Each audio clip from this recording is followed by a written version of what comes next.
c'est sa vie. Maintenant, s'il arrive que tu veux l'aider, c'est en tenant compte de la vie qu'il vit. Alléluia. Tu ne peux pas l'aider en ne tenant pas compte de la vie qu'il vit. Ce n'est pas possible. Amen. Souffrons que le monde expose sa faiblesse. Souffrons que quelqu'un qui ne connaît pas Jésus puisse vivre comme il vit. Parce que toi, en tant que chrétien, tu es appelé à être celui qui soigne les plaies. Amen. Tu es appelé à être celui qui soigne les plaies.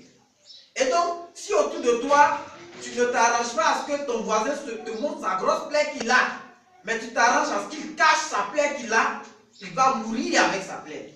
Parce que lui, il se dit que toi, quand tu vois plaie des gens, au lieu de soigner, c'est toi qui cherches l'âme pour bien déchirer plaie.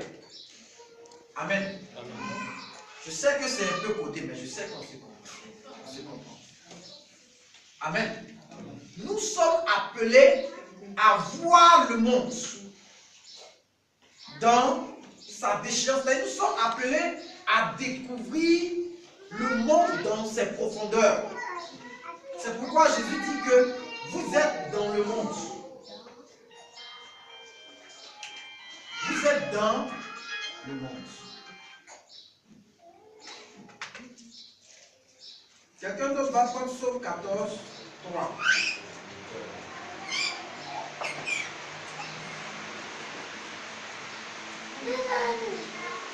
Romain, plutôt Psaume 14, 3.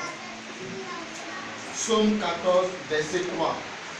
Tous sont égarés, tous sont pervertis, il n'y a aucun qui fasse le bien, pas même un seul. Amen. Donc, la Bible dit que c'est normal. Parce que les gens sont égarés et parce que les gens sont hors du principe de Dieu, qu'ils vivent comme ils sont en train de vivre. Amen. C'est normal que quelqu'un qui ne connaisse pas Jésus ait 2 gars, 3 gars, ou soit en train de tromper son mari, ou soit en train de tromper sa femme. C'est normal. Parce qu'il faut que ce soit comme ça et pas autrement.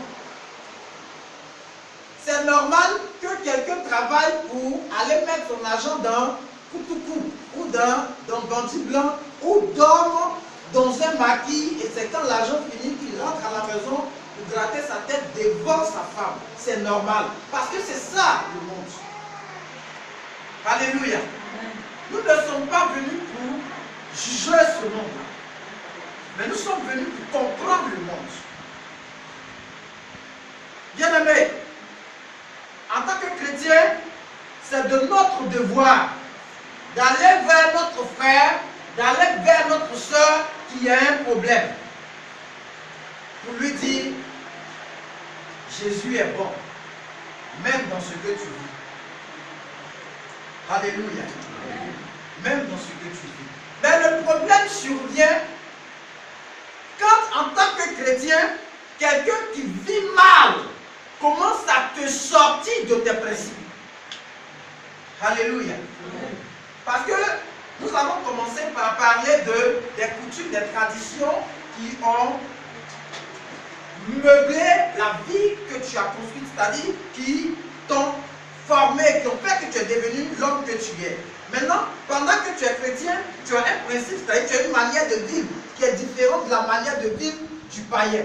Et que tout en marchant avec le païen, tu te rends compte que de manière subtile, tu es en train de laisser tes principes pour suivre les principes du païen. Tu dois commencer à t'arrêter. Alléluia. Amen. Parce que la Bible déclare qu'il y a des gens qui, toujours tout en étant chrétiens, ont oublié et ont commencé à vivre comme des païens. Alléluia. Et en cela, Psaume dit que, David dit dans le psaume que tout le monde s'est égaré. Et nous sommes tous pervertis, c'est-à-dire nous avons tous abandonné la droiture de Dieu, nous avons tous abandonné l'humanité en nous pour nous livrer à des actions cruelles. Alléluia.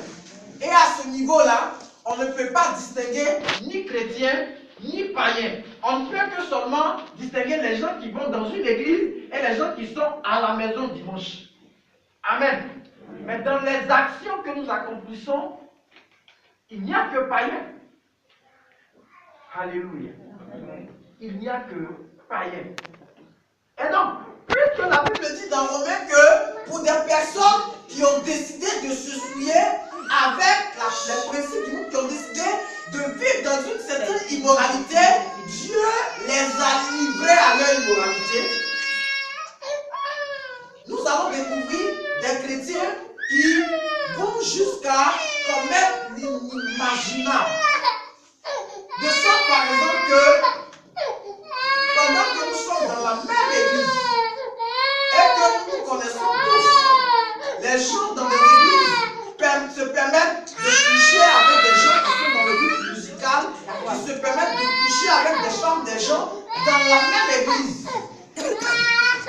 Tout simplement parce que l'amour de Dieu a quitté l'église. Et donc, le principe qui devait constituer un principe de base et un système de comportement s'est trouvé corrompu par la honte. Comme le revenant qui par honte est resté au cimetière, par honte, on vit mal. On sait qu'on vit mal et quand on nous dit qu'on vit mal, on prend pour faire palabre et puis on se fâche. Sans toutefois essayer de comprendre l'intérêt de l'interpellation. Alléluia. Amen. On ne devient pas chrétien pour vivre mal.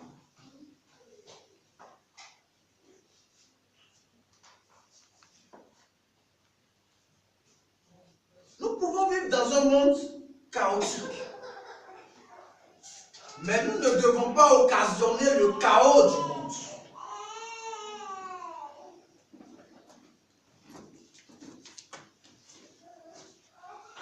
Donc, voyons comment la disposition de cœur, la méchanceté de nos cœurs et la convoitise de nos cœurs nous rend méchants.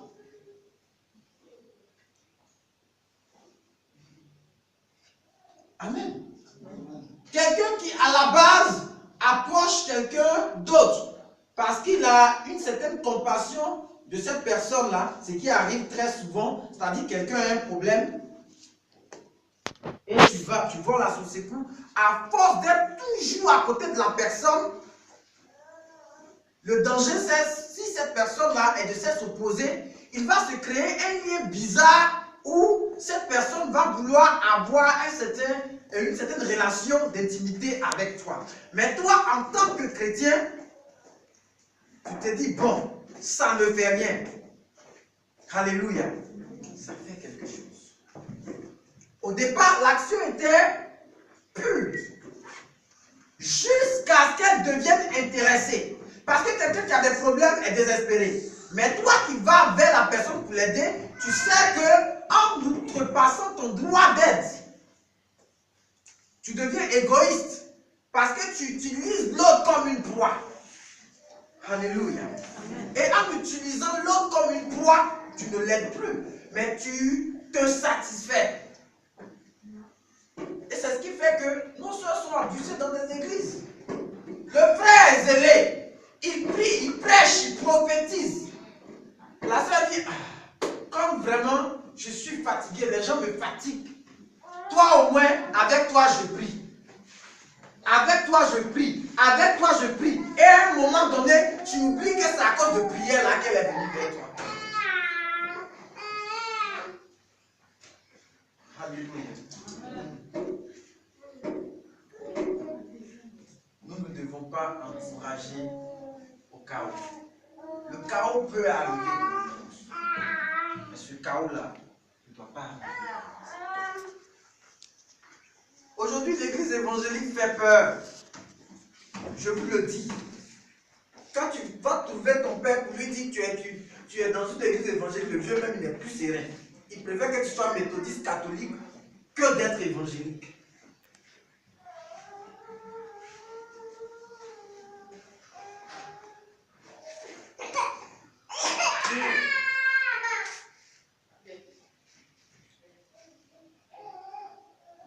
Alléluia.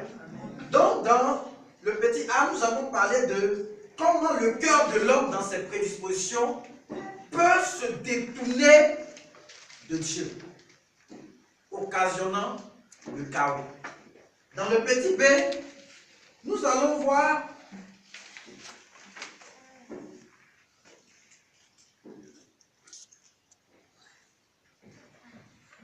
ce qu'un cœur qui se détourne de Dieu peut faire comme action. Donc tu vas prendre dans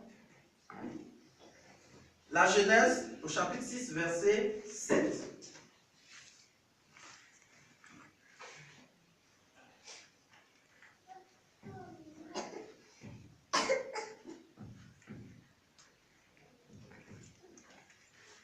Alléluia. Amen. Genèse chapitre 6, verset 7. Genèse 6, verset 7. Et l'Éternel dit, j'exterminerai de la face de la terre l'homme que j'ai créé, depuis l'homme jusqu'au bétail, aux reptiles et aux oiseaux du ciel, car je me répands de les avoir faits. Amen. Moi, 1 Samuel 15, 11. 1 Samuel 15, 11. verset 11. Je me répands d'avoir établi Saul pour roi, car il se détourne de moi et il n'observe point mes paroles. Samuel fut irrité et il cria à l'Éternel toute la nuit. Amen. Amen. Donc, vous voyez,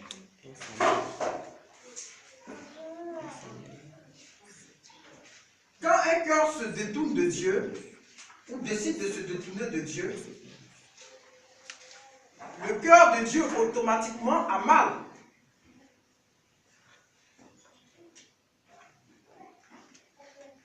Alléluia.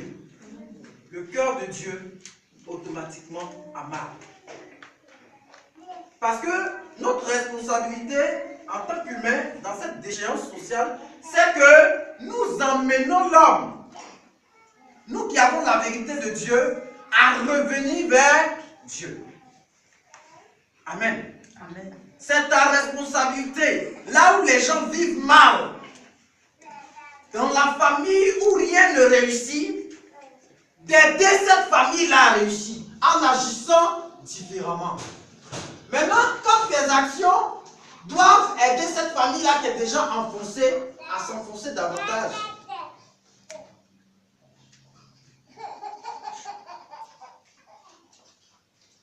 Ce que tu produis au cœur de Dieu, c'est la douleur. C'est le regret. Alléluia.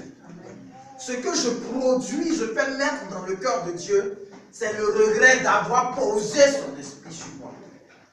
Alléluia. C'est comme quelqu'un qui fait un chant. Et je pense que cette scène-là, Jésus lui-même l'a évoqué. Quelqu'un qui fait un chant, qui s'arrange à ce que ce chant-là vraiment produise et qui réunit toutes les conditions pour que ce chant réussisse. Et puis, au soir de tout son effort, se rend compte que son effort n'a pas servi. Amen. Il se rend compte que son effort n'a pas servi.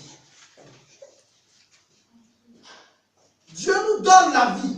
Dieu s'arrange à ce que nous connaissons ses voies. Dieu s'arrange à ce qu'on nous parle de Jésus. Que Jésus même vienne se révéler à nous en tant que chrétiens. Mais pendant que nous sommes chrétiens, nous allons vivre mal comme le monde. Et nous allons vivre même plus mal que le monde. Le cœur de Dieu ne peut qu'avoir. Alléluia. C'est comme quelqu'un est tombé dans un puits.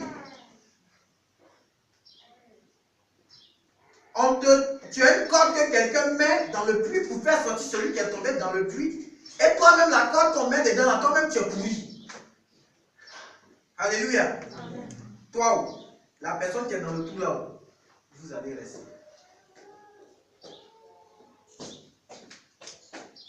La qualité de corde que tu peux être dans les mains de celui qui veut faire sortir celui qui est dans le puits dépend de toi. Alléluia. Amen. Cette qualité-là dépend de toi. Aujourd'hui, si on veut prôner une nouvelle génération de chrétiens dans ce monde-là qui a déjà que trop de problèmes, c'est que toi-même, tu sois une personne qui compte sur Dieu en sachant que Dieu compte sur toi.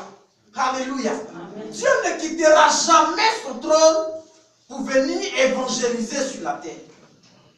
Il ne quittera plus jamais son trône pour venir encore parler à l'homme. Il l'a fait une fois. Et c'est pas Jésus-Christ de Nazareth. Il ne le fera plus jamais encore. La Bible déclare que la prochaine fois qu'il se verra obligé de venir sur la terre, ça sera pour enlever des hommes. Mais pendant ce temps, comment tu vis? Alléluia. Amen. Arrêtons de nous cacher dans l'église pour vivre mal, bien-aimés. Arrêtons de nous cacher derrière l'étiquette de chrétien pour vivre mal. Parce que le cœur de Dieu a mal.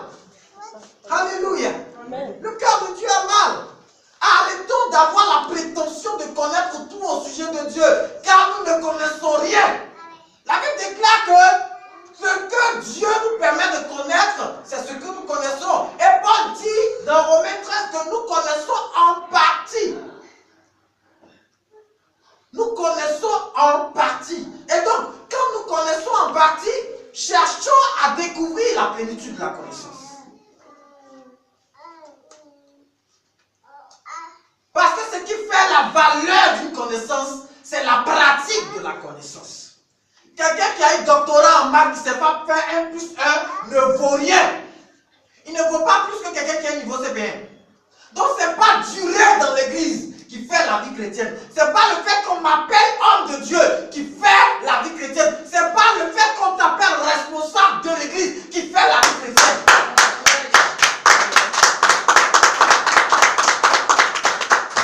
Le cœur de Dieu a mal chaque jour. Et ce pari-là, si qu'on veut le réussir, c'est avec toi. Dieu veut pouvoir compter sur chacun. Dieu veut pouvoir compter sur chacun. Est-ce que quelqu'un peut me dire Amen? Amen. Le temps est venu où tu dois te réveiller, où tu dois dire non à tout ce qui se passe autour de toi. Tu as la possibilité de vivre comme ton frère, comme ta soeur, de vivre mal dans le secret. Mais sache que même quand tu vis dans le secret, tu sais que tu vis dans le secret. Donc ce n'est plus un secret parce que tu sais ce que tu fais. Alléluia. Amen. Ton problème c'est que tu cherches qui t'a vu, mais tu oublies que toi-même tu te vois. J'oublie que moi-même, je me vois quand je vis mal. Pourquoi je veux que quelqu'un m'attrape? Si moi-même je me suis déjà attrapé. Alléluia. Amen. Que Dieu nous bénisse. Amen. Alléluia. Amen. Et regarde quelque chose. Moi-même, quand je fais quelque chose, je suis plus serein. Est-ce qu'ils savent? Est-ce que quelqu'un sait? Chaque jour que je marche, est-ce que quelqu'un sait? Est-ce que quelqu'un sait? C'est-à-dire que moi-même, je ne suis plus serein avec ce que j'ai fait. Et je veux que quelqu'un d'autre vienne m'attraper. Dieu ne nous a pas appelés à cette vie. Alléluia. Amen. Et donc la Bible déclare que le cœur de Dieu a mal. Et Dieu se répand. La Bible déclare qu'il s'est repenti d'avoir créé l'homme. Et il s'est repenti d'avoir choisi Saül comme roi d'Israël. La prochaine étape c'est quoi? C'est que Dieu se repent de m'avoir choisi comme serviteur ou de t'avoir choisi comme chrétien. Tu attends que ça arrive? Non. Mais il faut dire non. Parce que ça ne doit plus arriver. Nous sommes responsables de tout ce qui arrive à notre monde.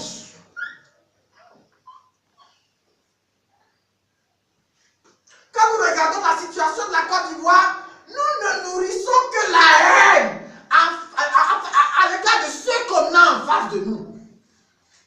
Mais en le faisant, nous sortons de de ce que Christ nous a appris. Aimez vos ennemis, bénissez-les, priez pour eux. C'est à cela que Christ nous appelle. Mais nous devenons comme eux.